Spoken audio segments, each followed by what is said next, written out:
She saved 847 sailors. They would not let her sign the paper. 847. That is how many sailors, Dr. Cross. Catherine Reed's research had kept alive by the time she walked through the doors of Naval Medical Center San Diego on a Tuesday afternoon with a federal grant certificate in her folder and 3 hours and 13 minutes left to sign it. At 1:47, a young woman behind a pane of glass slid the letter back across the counter. Not with an explanation, not with a form, with 2 fingers. The way you return something that was never yours to begin with. The lobby did not react. 3 rows of plastic chairs. A petty officer in working uniform, hands flat on his knees, eyes on the floor. The kind of stillness that is not calm. The stillness of a man who has been told to wait so many times that waiting has stopped feeling temporary. His wife beside him, both hands wrapped around a paper cup she had not opened. Nobody looked up. Nobody said her name. Nobody reached for the letter. Dr. Reed set her badge on the counter, laid both hands flat on the glass, and asked them to call him down. He thought he was about to manage a problem. He had no idea he was about to become one. Have you ever been stopped by a rule that did not exist anywhere in writing? Drop it in the comments. Someone out there needs to know they are not the only one. Torres picked up the phone. Catherine turned slightly, just enough to take inventory of the room without appearing to. The lobby of Naval Medical Center San Diego on a Tuesday afternoon looked exactly like what it was. A place where people waited for things that mattered enormously to them while the institution around them moved at its own unhurried pace. 3 rows of plastic chairs, 2/3 filled. A vending machine against the far wall with 1 fluorescent tube flickering in the second panel. A mounted television cycling through a Department of Defense health and wellness reel that nobody was watching. And near the far wall, sitting very still with his hands flat on his knees and his eyes on the floor, a petty officer in working uniform. 30s. The kind of stillness that is not calm. It is the stillness of a person who has been told to wait so many times that waiting has stopped feeling like a temporary condition.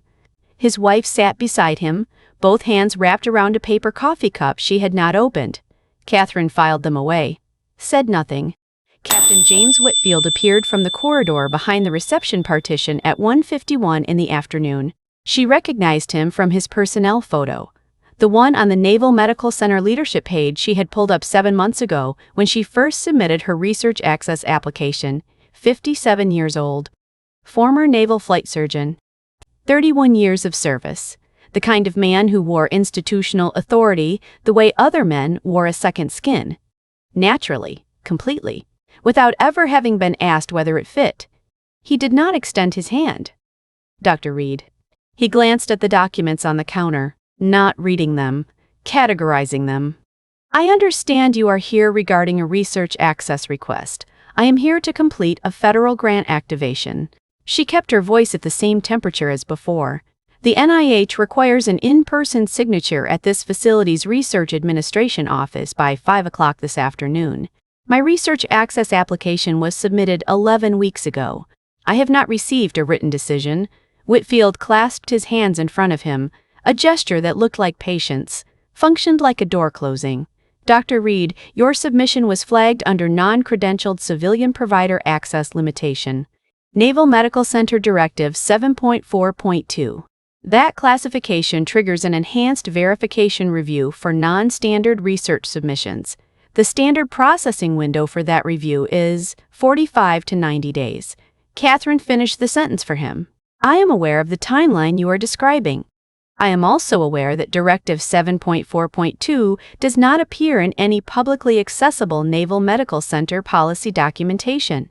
It was not cited in response to any of the 3 written inquiries I sent to this office, and it was not disclosed at the time of my initial application, which was accepted and assigned a case number. A pause. Whitfield's expression did not change. That was the tell, not irritation, not discomfort, the very careful stillness of a man recalibrating. The directive is an internal administrative guideline. Then I would like a copy, in writing, before 5 o'clock. Silence. The fluorescent tube in the vending machine flickered twice. Somewhere behind her, the petty officer shifted in his chair, the sound of his wife's paper cup pressing against the plastic armrest, a small sound. The sound of someone who has been waiting long enough that even small movements feel like concessions. Commander Lisa Huang stood at the threshold of the corridor behind Whitfield, one hand on the doorframe. 12 years of this facility and the careful neutrality of her face. She had appeared without sound, without announcement, the way people appear when they already know what room they are walking into. She saw Catherine. She saw the documents on the counter. She saw Whitfield's posture. She did not move. Dr. Reed.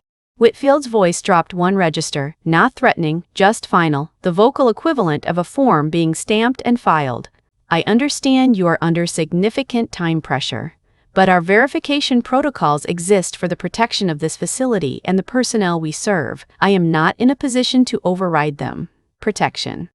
Catherine looked at the NIH letter on the counter. She thought about the word.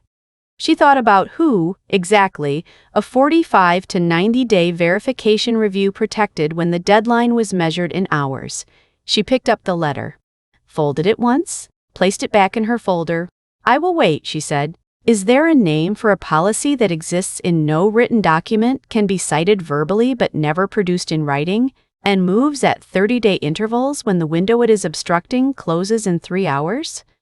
Is there a word for the expression on a man's face when he enforces a system he has never once been asked to question? And is it possible that the most dangerous thing Dr. Singh, Catherine Reed, carried into this building today was not the federal grant certificate in her folder, but the notebook in her bag, the one with the water-stained cover, filled with 28 years of careful handwriting from a man who had spent his entire career being told to treat what was in front of him and not what might be there. 7 months earlier, Catherine Reed sat in an office the size of a generous closet on the 4th floor of a research annex, building 6 blocks from the UC San Diego campus. The desk was a folding table she had bought for $47 at a liquidation sale. The chair claimed to be ergonomic in the way that word is used when the box needs to say something. The single window faced a parking structure and between 3 and 5 in the afternoon on weekdays. The afternoon sun reflected off the concrete facade and turned the room into something that felt like a waiting room for a diagnosis nobody had scheduled. She paid $1,840 a month for that office. Month to month. No signage on the door because signage cost extra and she had not yet decided whether to spend the money. Her car, a 2014 Honda Accord with 94,000 miles and a driver's side window that required manual assistance at temperatures below 55 degrees. Sat in the parking structure across the street for $14 a day because the annex building did not validate. She had moved that line item into a column she labeled infrastructure 7 months ago and had not looked directly at it since. Her operating budget for Reed Cardiovascular Research was $6,200 per month. That covered the office, a part-time research assistant who worked 22 hours a week, cloud storage for 2.3 terabytes of de-identified patient records, 3 subscription research databases, and coffee. The coffee was not a luxury. The coffee was infrastructure. Her phone rang at 9:14 in the morning on a Thursday in August. It was her program officer at the National Institutes of Health. She listened for 40 seconds, set the phone face down on the folding table, finished the sentence she had been writing in her research notebook, set her pen down parallel to the edge of the table, a habit so old she no longer noticed it. Then she opened her laptop and began drafting the research access application to Naval Medical Center San Diego. Because the grant was meaningless without the data, because the data lived in the facility, because $340 million in federal funding and a principal investigator designation, the first ever awarded to an unaffiliated civilian researcher in the history of the Naval Medical Center Partnership Program, meant nothing if she could not walk through the front door. The research had not begun with a theory, it had begun with a number, 23. That was how many cases her father had flagged in his notebook during the last 8 years of his service as a Navy corpsman. 23 active duty personnel whose cardiovascular symptoms had entered the system, been reviewed, re-reviewed, routed through administrative processing, and eventually cleared. While the patients continued to live inside the bodies those systems were theoretically protecting. Of those 23, 9 had experienced significant cardiac events within 18 months of their initial presentation to the medical facility. 4 of those events had been fatal. Thomas Reed had documented every single one. Date, rank, presenting symptoms, time from first appointment to formal diagnostic referral, time from referral to treatment initiation. Column after column in the even, careful handwriting of a man who had grown up in a house where you wrote things down because nobody was going to write them down for you. He had been told, on at least 4 documented occasions, that he was a corpsman, not a cardiologist, that his function was to treat what was in front of him, not speculate about what might be there, that the system had review processes for a reason, and those processes existed to protect both the patient and the institution. He had retired after 28 years with a commendation letter, a handshake from the commanding officer, and a cake from the nursing staff. He had driven home, put the notebook on the kitchen table, and told Catherine, who was 29, finishing her cardiology residency, visiting for what they both said was a long weekend, but both knew was something they did not have a name for yet, that he wanted her to have it when the time was right. He died 14 months later. 52 years old, undiagnosed hypertrophic cardiomyopathy, the kind of condition that presents clearly on a standard screening echocardiogram. He had never had one, not because they were not available, because his cardiology referral had been routed through an administrative review process, and by the time that review was complete, he had retired and the follow-up responsibility had transferred to his civilian primary care provider, who had never received the records. Catherine had learned this 18 months after his death, when she had the clearance to request his full medical file and the clinical fluency to understand what she was reading. She had sat with that file for a long time. Then she had opened a new notebook, never his stayed sealed in a document sleeve in the bottom drawer of the folding table, and she had started writing. 14 months later, she had cross-referenced 847 service member cardiovascular screening records against treatment delay data from 3 military medical facilities. She had identified a pattern consistent enough across 31 months to have stopped looking like accident 16 months ago. This morning, she had 3 clocks running simultaneously, and they did not know about each other.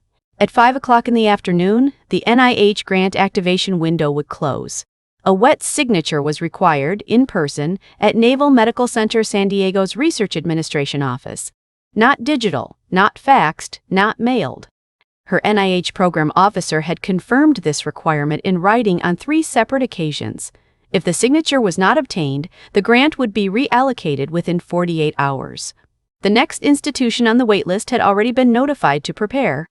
At 7:30 in the evening, she was scheduled to testify before the Senate Armed Services Subcommittee on Military Healthcare Equity, the only civilian witness on the panel. 8 months and 2 withdrawn invitations to get that slot confirmed. The subcommittee required witness check-in by 6:45 in the evening. At 9 o'clock in the evening, there was a memorial service at the base chapel, 5-year anniversary. Her father's name on the program. The chapel was 30 yards from the building where his last appointment had been filed. She had made a promise at his grave 2 years ago. She had not told anyone about it. It was the kind of promise that gets smaller and more fragile every time you let air into it. The numbers were simple and brutal. She had 3 hours and 13 minutes to get past a system that had been moving at 30-day intervals for 11 weeks. She had 1 federal grant letter, 1 court order she had not yet shown anyone, and her father's voice in the back of her head. The way it always arrived in rooms that had been built to make her turn around. You treat what is in front of you, Catherine, not what might be there. She had never once agreed with that sentence. Not when she was 29 and he was alive to say it. Not now. February 14, 2003. Catherine was 22 years old, home for a long weekend between her 2nd and 3rd semesters of pre-medical coursework at UC San Diego. She had driven 22 minutes from campus in a car that needed new brake pads and had been needing them for 3 months. She had planned to take her father to the diner near the waterfront, the one with the bottomless coffee and the pie that came out slightly wrong, sometimes but always tasted correct. She had planned to spend the afternoon talking about nothing in particular. He had called the night before and asked if she would come to the base instead, just for the morning.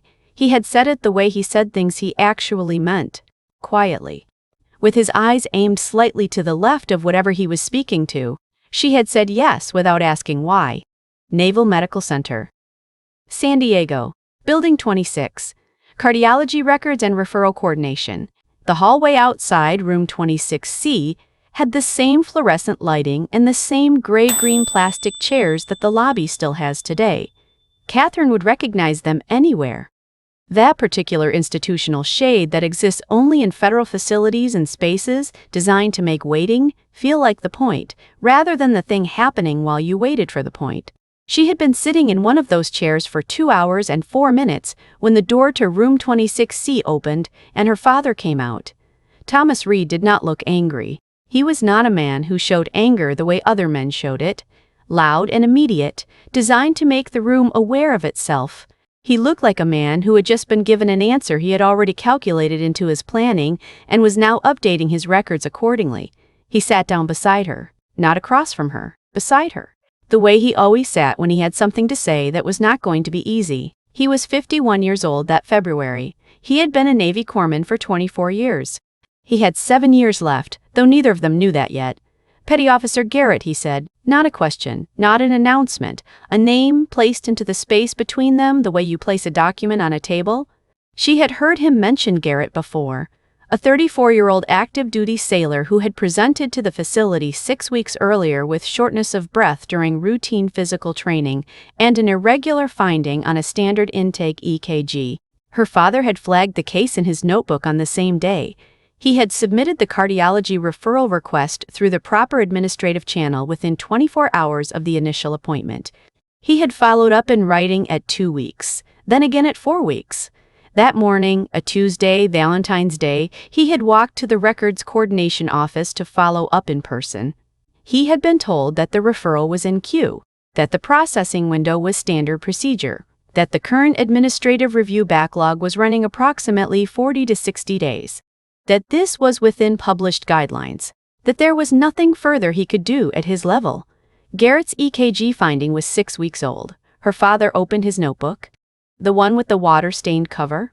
The one she would inherit 11 years later and be unable to open for the first 3 months without having to put it back down. He turned to Garrett's page, wrote 3 lines.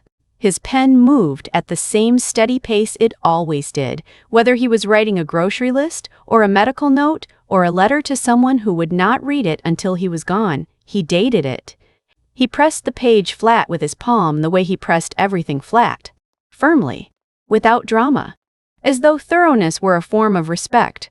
Then he closed the notebook and looked at her directly. He did not do that often, not because he was avoidant, but because he was precise. He made eye contact when he had something worth saying directly into another person's face. In 24 years, he said, I have never met a form that cared about the person attached to it. The form is for the institution. The institution is for the form. The only thing that actually protects the person is the person who refuses to stop writing things down. He put the notebook back in his pocket, stood up, straightened his uniform the way he always did. 2 fingers at the collar, 1 tug at the hem, done. Come on, he said. Diner is still open. They had pie, bottomless coffee. He talked about a fishing trip he wanted to plan for the summer. She talked about a biochemistry exam she was going to pass. Neither of them said Garrett's name again. Petty Officer Marcus Garrett was diagnosed with hypertrophic cardiomyopathy 9 weeks after that Tuesday. The delay had occurred because his second appointment, filed when symptoms worsened at week 7, had reset the administrative review clock to 0. He survived. He was medically separated from service 18 months later. He was 35 years old when he stopped being a sailor, which was young enough that "what do I do now?" was the only question that made sense to ask. Her father wrote all of it down. He wrote down 47 more cases after Garrett. In 24 years of service. 47 cases he flagged, tracked, and documented in that notebook because nobody had asked him to and nobody was going to do it if he did not. Some of those cases ended the way Garrett's ended. Some of them ended differently. Catherine had read every page. That lesson did not leave her. It became the architecture of everything she built after. The reason her grant proposal had run to 61 pages when most competitive applications ran to 40. The reason she had filed 3 separate Freedom of Information Act requests before writing a single paragraph of her research methodology. The reason she had spent 14 months cross-referencing 847 service member records instead of stopping at a sample size that would have been statistically sufficient. She did not trust the process to be fair. She trusted documentation to be true. Today was the day that distinction was going to mean everything, or it was going to mean nothing. She was standing in the same building. She was sitting in the same chairs.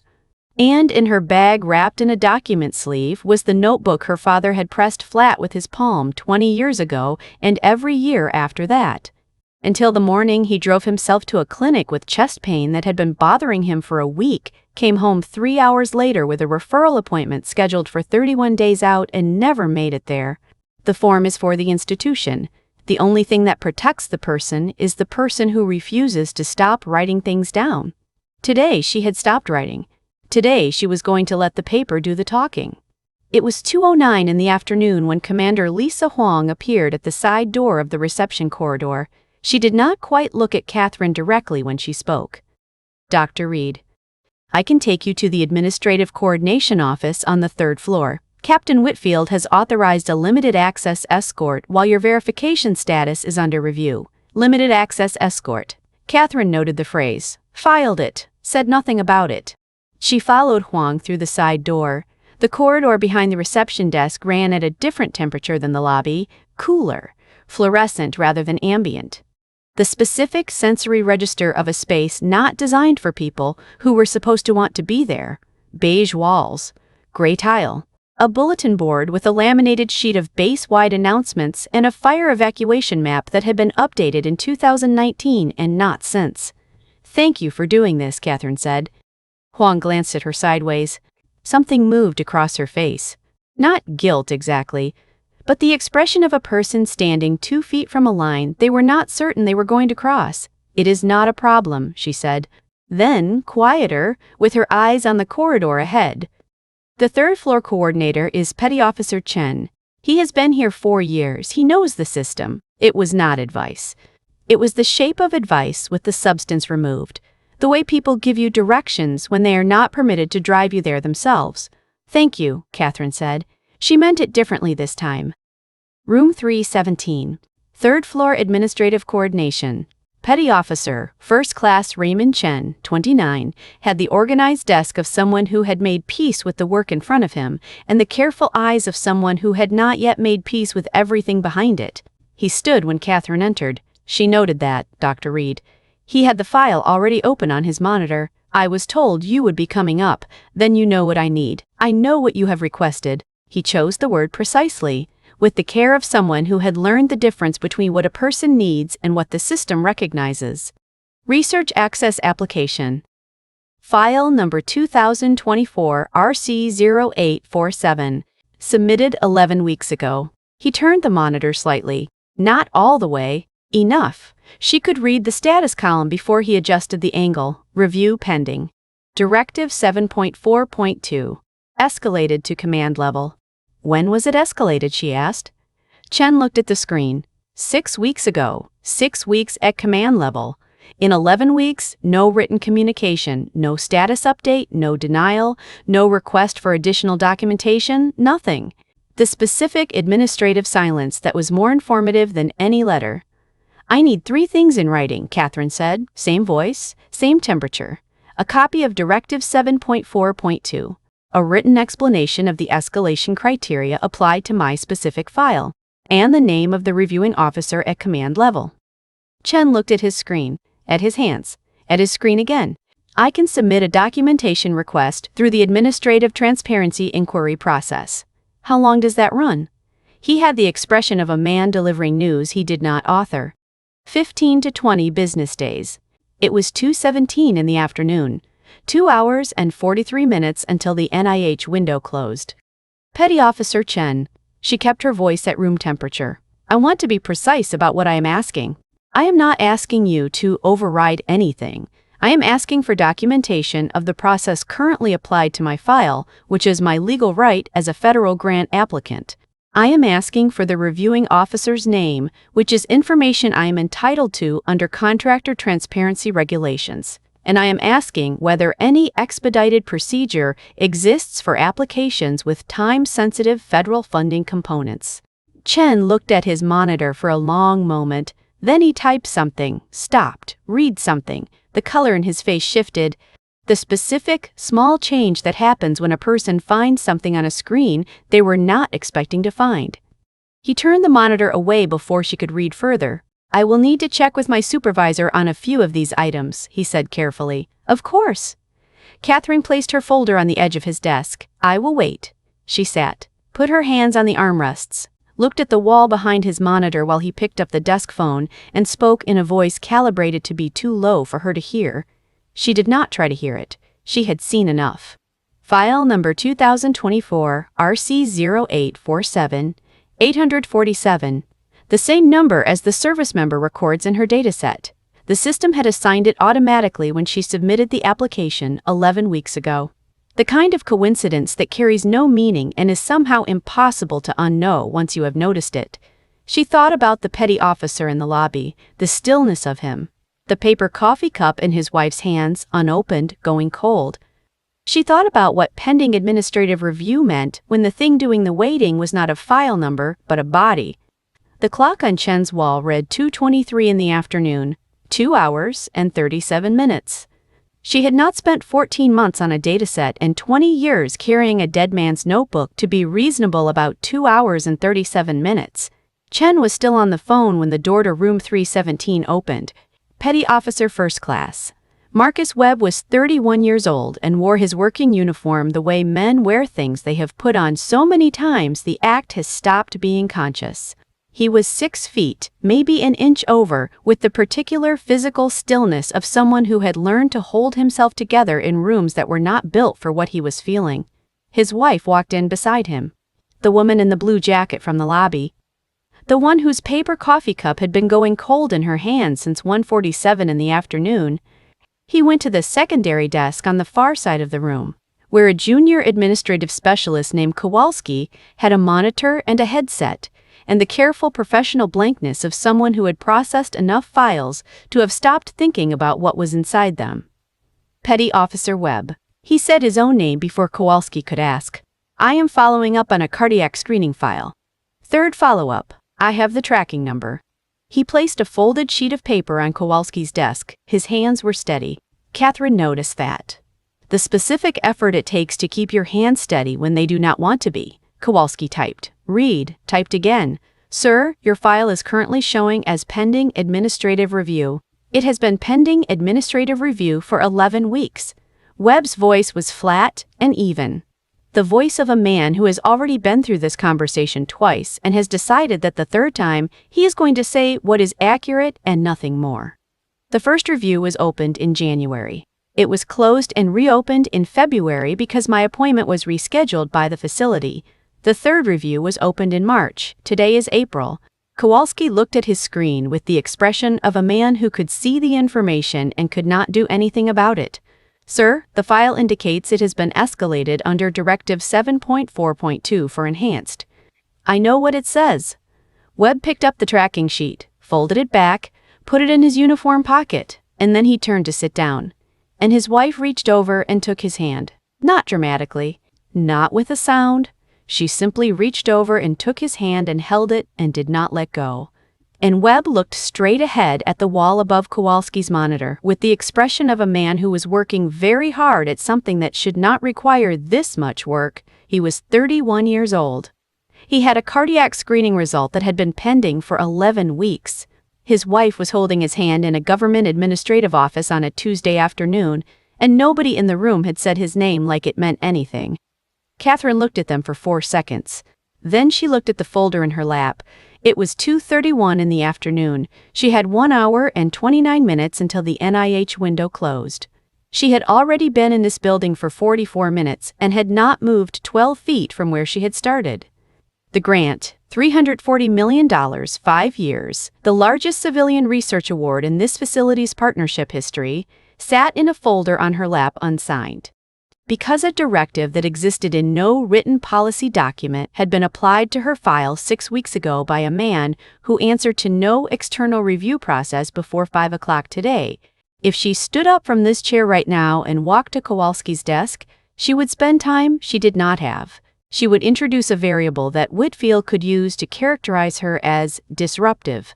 She would give the facility documentation of conduct they could use to further delay her access application. At 7:30 in the evening, a Senate subcommittee was waiting for her testimony on military healthcare equity, 8 months to secure that slot.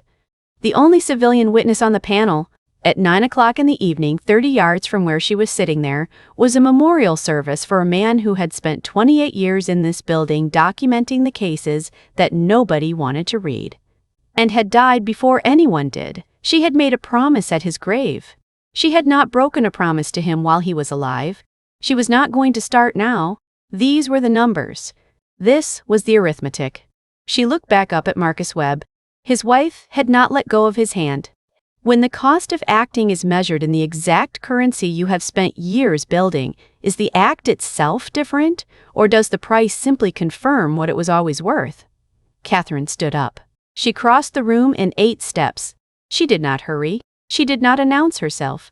She set her folder on the edge of Kowalski's desk, next to Webb's folded tracking sheet, and she said, at the same temperature she had maintained since 1:47 in the afternoon, "His file and my file are both under the same directive. I would like to speak with the officer supervising both reviews, in writing, in this room, before either of us leaves." Kowalski looked at her, looked at Webb, looked at his monitor. Webb looked at Catherine. His wife's grip on his hand changed, not releasing, just shifting. Nobody said anything for 3 seconds. Then Kowalski picked up his phone. Commander Lisa Huang had been standing in the doorway of room 317 for the last 4 minutes. She had seen Catherine stand up, had seen the 8 steps across the room, had watched Kowalski reach for the phone with the expression of a man who understood that he was now inside a situation that was larger than his desk. She knew what Kowalski's call was going to trigger. She had seen it triggered before. Not often, but enough. Enough to know what came next. Enough to know the shape of the thing that was about to happen in this room. She opened her mouth, closed it, looked at her own hands on the doorframe. 12 years. 12 years of this facility, this floor, this doorway. 12 years of files and directives and the careful professional neutrality required to keep her position and her pension and the ability to do the small things she could do within the system for the people the system was built to serve. She stepped back from the doorway. Her silence was not nothing.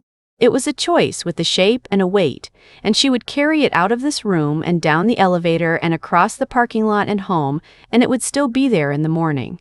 What is the word for knowing exactly what is right and choosing neither action nor inaction, but the precise distance between them that allows you to keep coming to work? The phone rang at Captain Whitfield's extension at 2:36 in the afternoon. Whitfield arrived at room 317 at 2:41 in the afternoon. He did not raise his voice. He did not have to. Men who have held institutional authority long enough learn that volume is for people who are not sure the room is listening. He was sure. Dr. Reed. He stood in the center of the room with the deliberate spatial positioning of a man who had been briefed on the situation and had already decided how it ended. "I have been informed you have relocated from the waiting area and approached another patient's administrative review without authorization. I am standing next to a desk in an administrative coordination office." Catherine's voice had not changed register once in the last 54 minutes.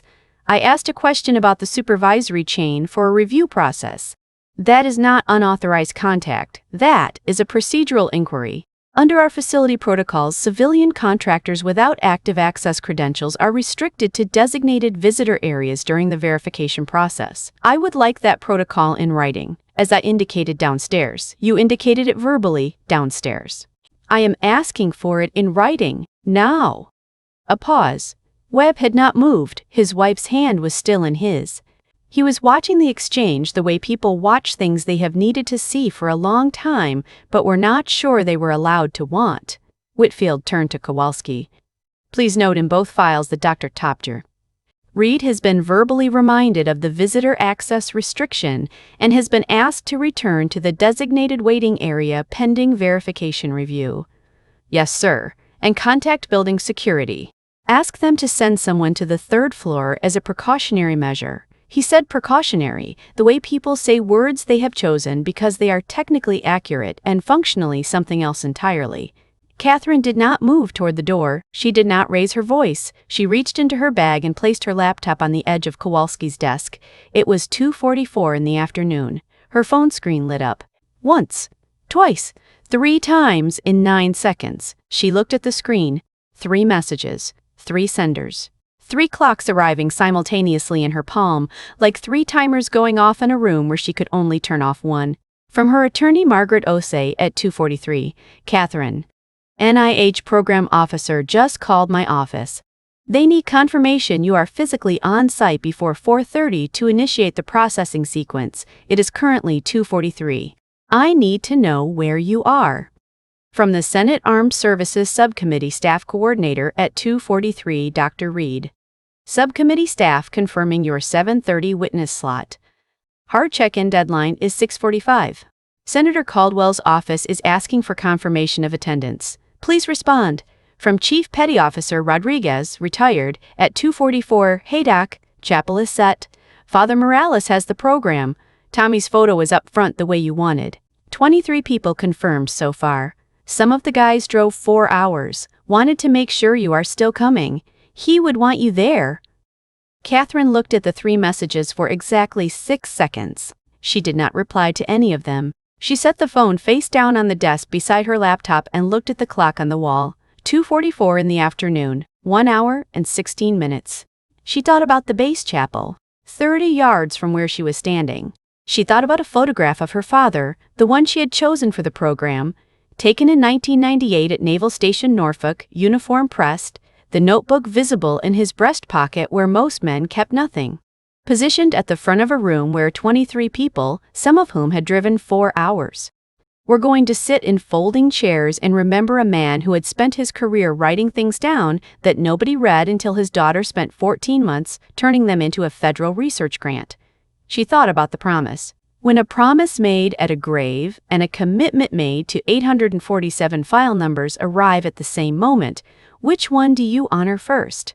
And is there a version of the answer that does not cost you something you cannot replace?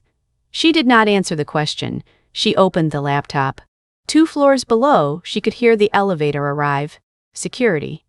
Whitfield was standing 6 feet from her, watching her open the laptop with the expression of a man who had been certain the room was ending the way he had planned it and was now recalibrating in real time. He took a half step toward the corner of the room and she heard his voice drop, not whispering, reduced, directed at his own phone. The contractor situation on 3. Yes, civilian. Research access. I understand the federal component, but our directive is clear on non-credentialed classification. I am not obstructing anything. I am following procedure. We have security coming up now as a precautionary measure. If she does not comply with the visitor restriction, we document it and that becomes part of the access review record. That is not escalation. That is documentation. If she has a federal instrument she believes supersedes the directive, she is welcome to present it through the appropriate. He stopped. Catherine had looked up from the laptop, not at Whitfield, at the wall behind him, at the clock. 2:47 in the afternoon, 1 hour and 13 minutes. She looked back down at the screen. She had 2 files open.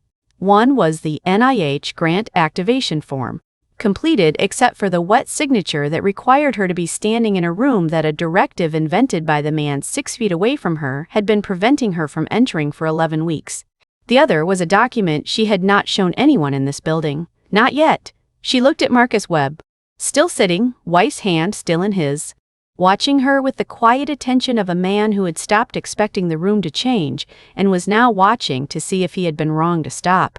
She looked at Lisa Huang, who had reappeared in the doorway, one hand back on the frame, the other at her side. She looked at the elevator indicator above the door, its light moving upward through the floors. Then she looked at Whitfield, who had finished his call and was standing very straight with the careful composure of a man who believed he was still controlling the situation. Captain Whitfield, she said. Her voice had not changed temperature once. Before security arrives, I would like to show you something. Catherine opened the laptop. She did not explain what she was doing. She did not announce it. She turned the screen toward Whitfield the way you turn a document toward someone who needs to read it. With the patient, unhurried movement of a person who has all the time in the world because the time, in every sense that matters, is already gone. The first file was a PDF, federal letterhead, NIH seal, top left corner. National Institutes of Health, Certificate of Principal Investigator Authorization. Issued April 2, 2024. She read it the way she would read a navigation chart. Precisely, without emphasis, letting the coordinates do the work. Reference number, NIH CVR 2024-0847. Authorizing Dr. Catherine A. Reed as Principal Investigator for the Naval Medical Center, San Diego Cardiovascular Research Partnership. Pursuant to Federal Regulation 42 CFR, Part 52, this authorization supersedes facility-level access restrictions for the duration of the grant period. She paused, looked at Whitfield, waited. She had seen this before. Not this room, not this man, but this moment. The moment a system encounters a document it did not generate and does not know how to file. The processing delay was visible in his face. Not panic, not anger, the slower, more fundamental shift of a man whose internal architecture is being asked to accommodate a fact it was not built for. What that means, Captain Whitfield, she said, is that as of 9:14 in the morning on August 14th of last year, when the NIH notified me of this grant authorization, Directive 7.4.2 ceased to have legal applicability to my research access request. Your office has been applying an internal administrative guideline to a federally authorized research appointment for 11 weeks. She scrolled to the second document. U.S. District Court, Southern District of California. Case number 324 CV00847. Emergency access order issued this morning at 10:43. She read the operative paragraph without inflection. Ordering Naval Medical Center San Diego to provide Dr. Catherine A. Reed immediate access to research administration facilities, pending full judicial review of the access restriction applied under Naval Medical Center Directive 7.4.2. She looked up from the screen. Signed by the Honorable Judge Patricia Morales. Filed by my attorney at 8:07 this morning after my 11th week without a written decision on my application. The elevator had arrived. The security officer who stepped out was 22 years old and had the expression of someone who had been told there was a situation and had arrived to find a woman reading quietly from a laptop in a room full of people who were not moving. Nobody moved. Every administrative action taken against my access request after 10:43 this morning, Catherine said, was issued in contempt of a standing federal court order. Whitfield's hands were at his sides, perfectly still. The stillness of a man beginning to understand that the system he was operating was not the authority in this room, and that understanding was arriving slowly, the way cold water arrives when you have been in it long enough. You came here specifically to manufacture this situation. I came here to activate a federal research grant. Her voice had not shifted by a single degree. I submitted a lawful access application 11 weeks ago and asked your office to follow procedure. Every decision made in this building between that submission and this moment is documented in your own system. Your staff wrote those records, not me. She scrolled to the third document, Office of Inspector General, Department of Defense. Report number DOD, IG 2024 NMC 0031. Completed 6 weeks ago, currently pending public release. She did not look at Whitfield when she read this one. She looked at the screen the way her father looked at his notebook. Directly, without theater. Finding, Naval Medical Center Directive 7.4.2 has been applied exclusively to civilian researchers without prior military institutional affiliation.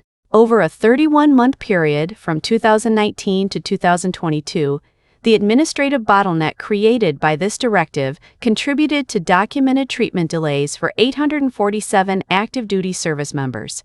23 of those cases progressed to serious cardiac complications.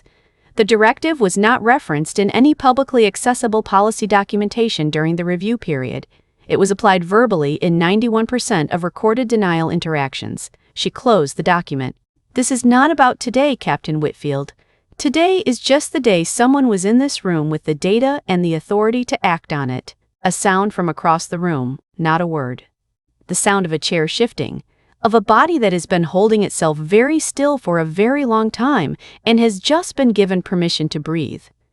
Catherine turned to Commander Lisa Huang, She was standing in the doorway with both hands at her sides, and the expression of a woman who had spent the last 40 minutes choosing between two things, had chosen the wrong one, and knew it with the particular clarity that arrives after the moment has already passed. Commander Huang, one sentence, no heat in it, no verdict, just the next piece of work that needed to be done. Petty Officer Webb needs his cardiac screening results reviewed by a cardiologist before he leaves this building. Please arrange that. Huang looked at her for one full second. Then she straightened. Yes, ma'am? She walked to Kowalski's desk, picked up his phone, dialed without looking at anyone. When her voice came out, it was steady. The steadiness of someone doing the right thing 6 minutes too late and doing it anyway. Because 6 minutes too late is not the same as never. Catherine turned to Webb. She opened the Research Access Portal, unlocked now, federally authorized, 11 weeks of directive, 7.4.2 dissolved by a court order that had been active in Whitfield's building since 10:43 that morning. She found Webb's file. Marcus D. Webb. Status, pending administrative review. Third instance, she entered her PI authorization code. Status changed, cleared for immediate clinical review. She turned the screen to face him. Your results will be reviewed by a cardiologist this afternoon, she said. You do not need to reschedule. You do not need to submit another form. You were never required to wait 11 weeks. That was a process error, and it has been corrected. Webb looked at the screen. He did not speak for a moment. Then he looked at Catherine, and what crossed his face was not relief. Relief is what you feel when something frightening turns out to be nothing. This was different. The expression of a man who has been afraid of a specific outcome for 11 weeks and has just been given permission to find out what it actually is. Thank you, he said. His wife exhaled. One breath. Quiet. The sound of 11 weeks leaving a room. Catherine looked at the clock on Chen's wall. 3:19 in the afternoon. She closed the laptop. Captain Whitfield. She looked at him directly, with the level, data-bearing gaze of a researcher reading findings to a room that did not commission them. Fairness is not a moral abstraction in military healthcare. It is a measurable outcome. Facilities that process civilian research access equitably generate better longitudinal patient data, identify systemic care gaps an average of 14 months earlier, and carry significantly lower federal liability exposure under contractor regulations.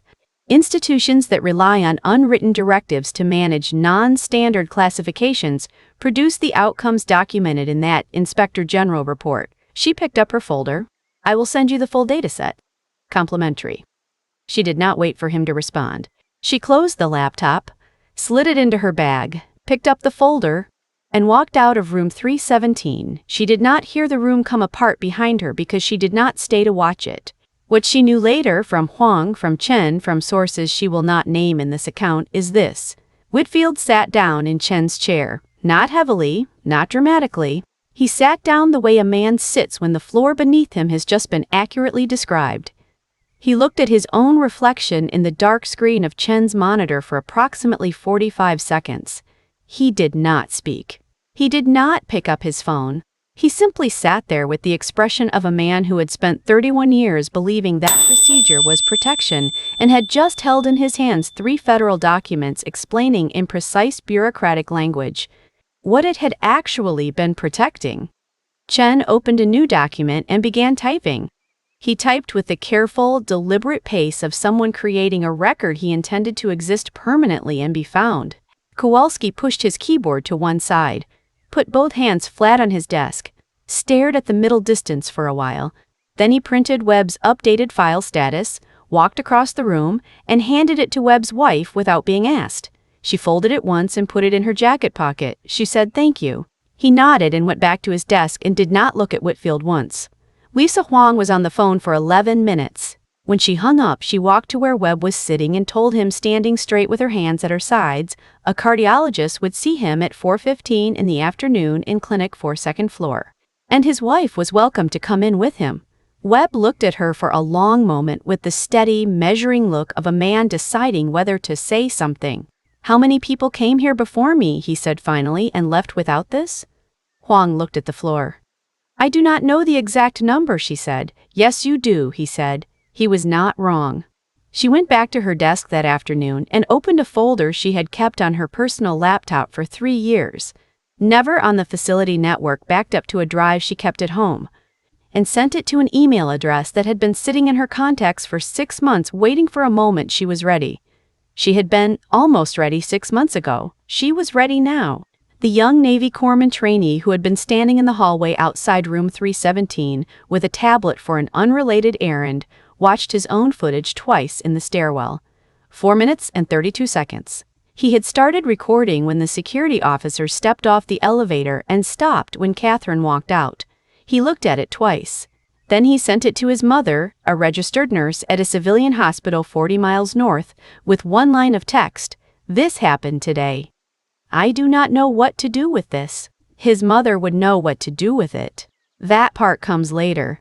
Marcus Webb's echocardiogram at 4:15 in the afternoon identified a structural anomaly consistent with a condition his primary care provider had flagged 18 months earlier and referred to cardiology. That referral had been processed under Directive 7.4.2 and had been pending administrative review since February. He was 31 years old. He was going to be fine. But he had spent 11 weeks not knowing that sitting in plastic chairs and filling out forms and waiting for a system to tell him whether his heart was going to keep working. In a building full of people who had not known his name, Catherine was in the elevator at 3:21 in the afternoon, Research Administration Office, ground floor, East Wing. 41 minutes until the NIH processing window required her signature on site. In the elevator, alone, she looked at her phone.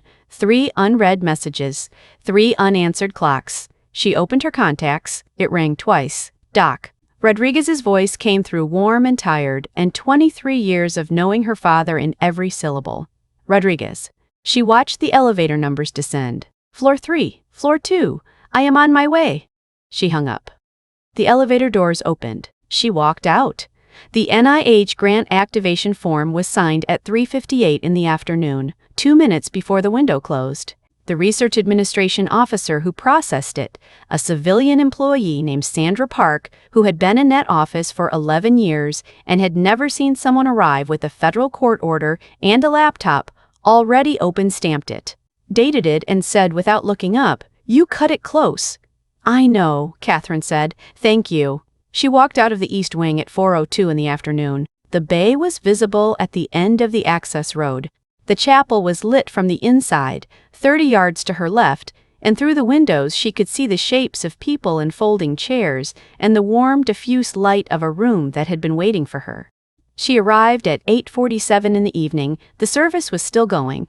Rodriguez had saved her a seat in the front row, next to a woman who had been her father's cardiology colleague for 14 years, and had never once succeeded in convincing Thomas Reed to take a screening echocardiogram seriously.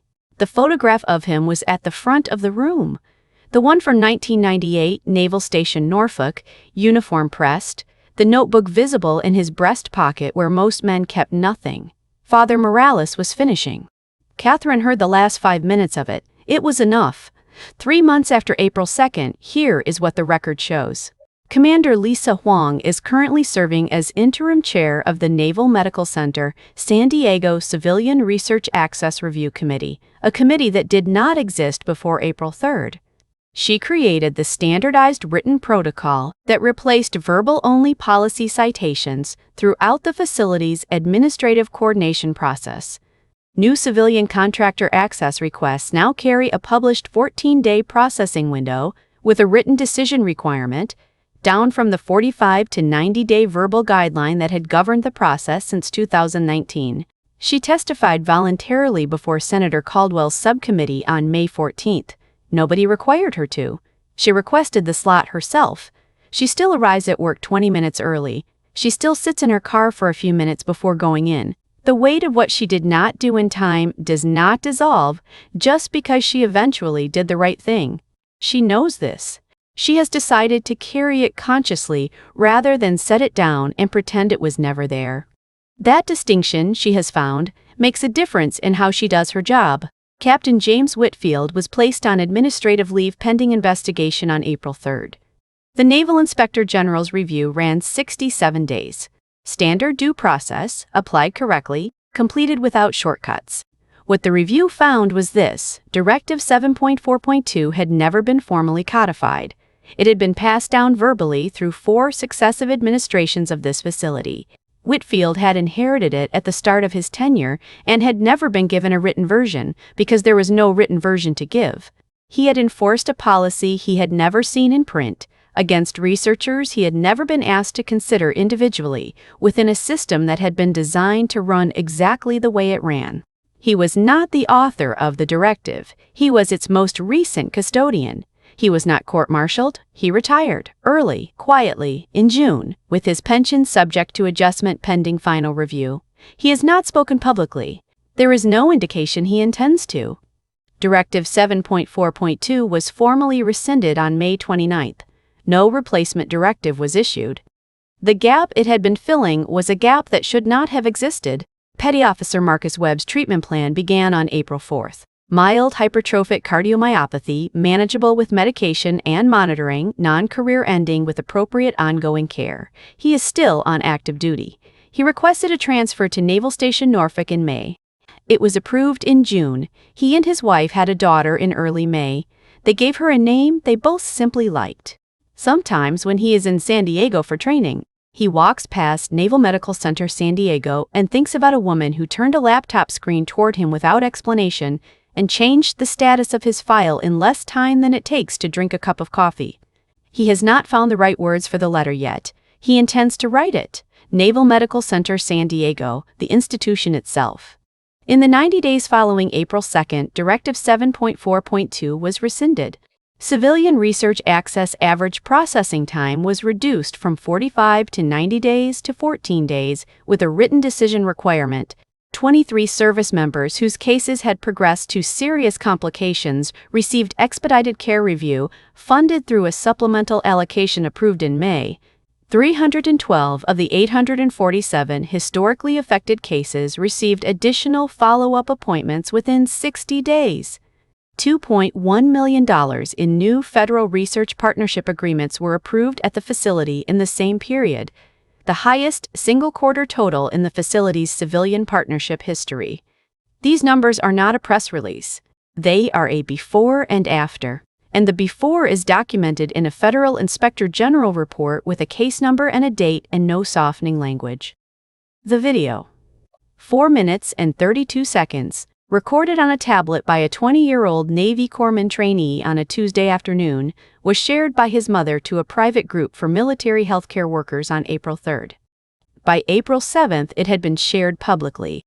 By April 10, it had 2.3 million views and had been cited in reporting by 4 national outlets.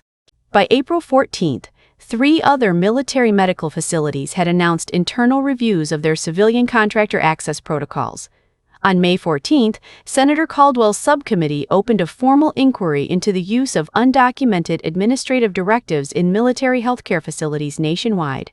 In June, the Military Healthcare Access Transparency Act was introduced, requiring all facility-level administrative directives affecting patient care or research timelines to be codified in writing, made publicly accessible, and subject to annual external review. The bill currently has 31 co-sponsors and is in committee. Catherine Reed does not run the Naval Medical Center Research Partnership daily. She hired a facility liaison and 2 research coordinators for that. She visits the site once a month. The rest of the time, she works from the same 4th-floor office with the same folding table and the parking structure view because she has not upgraded it and does not see the point. Her operating budget is now $340 million. She still tracks every line item. What she kept from April 2 was not the court order or the Inspector General report or the 3 documents she had spread across Chen's screen like a hand she had been holding for 11 weeks. What she kept was smaller than that. The sound of Marcus Webb's wife exhaling in room 317, one breath, quiet. The specific sound of 11 weeks leaving a room. She thinks about it sometimes when the dataset gets too large to feel like people. It helps. Something good happened on April 2. A directive that should not have existed was dissolved. A man received a medical review he had been owed for 11 weeks. A researcher signed a grant that will track cardiovascular outcomes for active duty service members and everyone who comes after them for the next 5 years. A woman who had been keeping a folder on her personal laptop for 3 years finally sent it somewhere it could do something. Those things are real. They happened. They are in the record. But Catherine Reed walked into that building with a federal court order filed before 9 in the morning.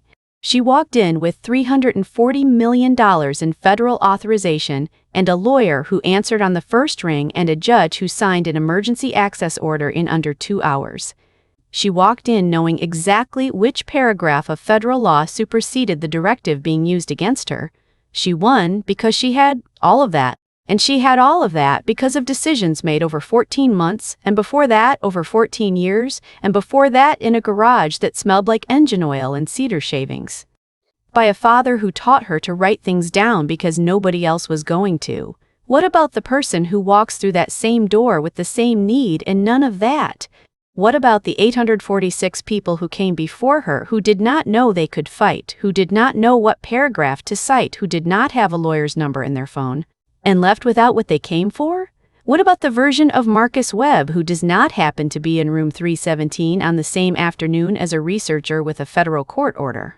How many systems only correct themselves when someone with resources experiences the injustice firsthand? How many people sit in those gray-green plastic chairs every day holding tracking numbers and submitting forms into processes that move at 30-day intervals while their bodies move at biological speed, and walk out through the glass doors no closer to what they needed, not because the system failed catastrophically, but because it worked exactly as it was designed to work? And what does it say about the stories we choose to tell, that the one we return to most often is the one where the person in the chair turns out to have a court order in her bag? What about the 10,000 versions of this story that end in the parking lot, with someone driving home in silence? The systems that need the most urgent attention are not always the ones that fail loudly. Sometimes they are the ones that produce just enough obstruction, applied consistently enough over a long enough period, that the harm becomes procedurally indistinguishable from the procedure itself. That is not a solvable problem. It is the problem. At Revenge Files, we do not soften the emotion or dilute the message. We tell powerful fictional stories inspired by real-world issues that too many people navigate in silence. Not because the stories are not real, but because the systems that create them are very good at making sure they stay quiet. If today's story moved you, if it made you think, made you feel, or made you see something you could not unsee, hit like, leave your thoughts in the comments, and subscribe so you do not miss the next one. Because the conversation does not end here, it is just beginning.